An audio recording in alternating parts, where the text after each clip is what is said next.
Hi, Robyn. Hi, Gray. So the Alton sale has been of huge news lately, featured in the Globe and Mail. Pretty cool, pretty cool. So just tell us, being so deep in the neighborhood, how do you think that helped you get the traction that you so obviously received on that wonderful listing? Thanks so much, Grace. It's about being on the ground every day. I know these 100-year homes very well. I know them inside and out. They're all over Toronto, East End, West End, and I know what to look for in the style of homes. I was able to look ahead of the market, see what activity was doing, and we saw a window of opportunity where inventory was at a very low point and buyer demand was still there. So we knew it was really important to time the market as to when we wanted to go live so that we could take advantage of the low inventory and all that buyer demand out there. Amazing. Do you mind sharing, what did the prep look like on the inside? Yeah, we started working with our clients back in November and we listed in March, just to give you an example of the timeline. And it was really things like our clients actually had a stunning home. Alton, I absolutely love that home. They took pride of ownership. They took great care of it.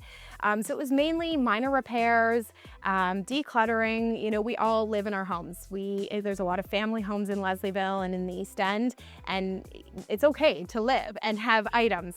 But what we wanted to do is clear out a lot of those personalized items, clear out extra furniture, and really make that space look as big as possible. And then after that, once we were ready, we had it prepped for stage. We chose Simply Abode, high-end stager who we love working with. Really great fit for these style of homes. And photography, high quality visuals was so important to bring in as many buyers as we could in the neighborhood. Amazing, amazing. And then in terms of, obviously on your offer date, I think you received how many offers? So we received 11 offers, Amazing. which was amazing. And there are many other properties in the area that are receiving multiple offers. It's a strategy that's working well right now. So we knew the offer date strategy, which is pricing officially low, was the way to go. And typically that works in a low inventory market.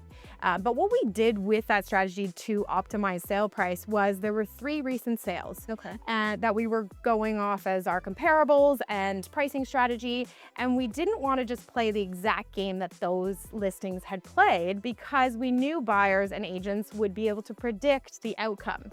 And so that's where we changed our pricing strategy and price point a little bit. We stood out from the competitors that were on the market at the time.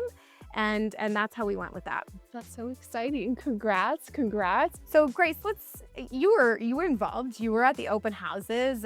You were a part of the process as well. And I'd love to know your thoughts. Like, we created a lot of buzz on the property and you were at the open houses. Tell me what happened in those open houses, who came through, what you saw. Yeah, so I saw the opposite of what the news is telling us, that the Toronto market is dead. In terms of the open house, like you said, you created so much buzz around the listing. So it was very evident from the moment it started. We always, as agents, want to show up early. I was there 45 minutes early and I already had somebody waiting to go in. The same for me. I had the exact same thing on my open house. Yep. So definitely opposite of what the headlines are telling us, that, the Toronto market is dead, that, sales are suffering in the East End, as we've so evidently seen. That's not the case for sellers. So sellers, just know that there's still opportunity. Very micro market specific out there. Very. And, so for the open house, it was incredible. As I mentioned, people showing up early. There was probably, I think, altogether 35 groups who came through. We saw a whole mix. There were people who had agents already, so they're, serious buyers that they already have representation. There were first-time home buyers who are coming out into the market. As we've seen and as we've expressed, it really is a great time. There's a lot of opportunity in this market. Yeah. So it was nice to see that as well. And then there was also a lot of people who were looking to move up, right? So people who are living in condos, they're tired of that condo life and they'd like to make their next step to, their new home. We're seeing a lot of that in the market these days. And it's a great market to do that because you're able to navigate in the same market. So yes, maybe you're selling your house for maybe a number that maybe wasn't a 2022 number, but you're getting that second property for hopefully somewhat of a good price. Yeah, exactly. And as we always say, if you're buying and selling in the same market, you're doing well. Exactly. So, it was incredible. So I think your sellers are very, very happy, as we've seen. and very thankful to you for your guidance. So congratulations to you on the sale. Thank you so much. Incredible. And actually, speaking of the sale, what were the results? So the results were massive. We had achieved an incredible sale price for a 3-bedroom, 2-bathroom semi in Leslieville.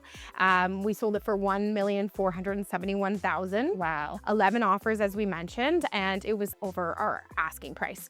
Again, that's a marketing strategy, but it was 34% of asking price. So a significant number over asking, which doesn't always happen on those offer dates. A lot of times you see percentage around 15 to 20%. So we were very, very pleased with the outcome. Well, thanks so much. It was so fun chatting about Alton. We do have some new upcoming listings that we're working on. We're excited to share.